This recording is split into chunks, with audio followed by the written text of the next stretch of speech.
ગુજરાત રાજ્યમાં આજે 26મી એપ્રિલ 2026 સ્થાનિક સ્વરાજ્યની સંસ્થાઓનું ઇલેક્શન યોજાઈ રહ્યું છે। સવારના 7 વાગ્યાથી 6 વાગ્યા સુધી ચૂંટણી પંચે મતાધિકારનો ઉપયોગ કરવાનો અધિકાર આપ્યો છે। ઇસ્કોન મેગા સિટી મારું રહેણાંકનું સ્થાન છે। લોકશાહીનું પર્વ અલગ રીતે ઉજવવા માટે સૌ સોસાયટીના લોકો સાથે મળી નાસ્તા પાણી કરી અને સામૂહિક મતદાન કરવા માટે નીકળવાની પરંપરા, ચાહે સ્થાનિક સ્વરાજ્યની ચૂંટણી કોર્પોરેશનની હોય, ચાહે વિધાનસભાની હોય કે ચાહે લોકસભાની હોય, આપ એના સાક્ષી રહ્યા છો। મેં આજે મારા પરિવાર સાથે અને સોસાયટીના સૌ રહીશો સાથે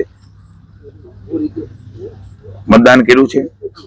સમગ્ર ભાવનગર શહેર, ભાવનગર જિલ્લો, નગરપાલિકા, તાલુકા પંચાયત, જિલ્લા પંચાયત, મહાનગરપાલિકા, સમગ્ર રાજ્યની અંદર એ યોજાઈ રહી છે। ત્યારે હું ભાવનગર વાસીઓને, જિલ્લાના વાસીઓને આપણા મતાધિકારનો ઉપયોગ કરવા માટે વિનંતી કરું છું।